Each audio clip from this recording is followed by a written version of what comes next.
Hi friend, তোমরা কেমন আছো? আশা করি তোমরা ভালো আছো। আমি আজকে এসেছি শিয়ালদা। নিমালিপুর থেকে আমি শিয়ালদা ট্রেনে উঠবো। তো ট্রেনে উঠেছিলাম, তো ট্রেন নাম্বার ছিল 408080। তো যখন টালিগঞ্জ আসে, টালিগঞ্জে একজন উঠে আমাকে একটা প্লাস্টিক দিল। প্লাস্টিকের মধ্যে অনেক কিছু ছিল, তো আমাকে বললো র্যাকে রাখতে, তো আমি র্যাকে রেখে দিয়েছিলাম। তো যখন শিয়ালদায় নাবি, তো তখন দেখি লোকটা আর নেই।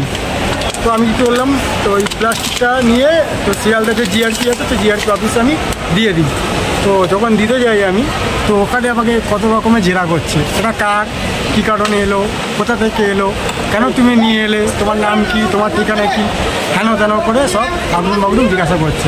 তো তারপরে তো আমি আমার ঠিকানা অ্যাড্রেস সব কিছু দিলাম, দেওয়ার পর দিয়ে আর চলে এসেছি। তো আমি এটাই বলতে চাইছি যে আমি যে একটু হেল্প করেছি, বা আমি কার জিনিস আমি তো জানি না, তো দিয়েছি, তার জন্য এত জেরা করতে হয়।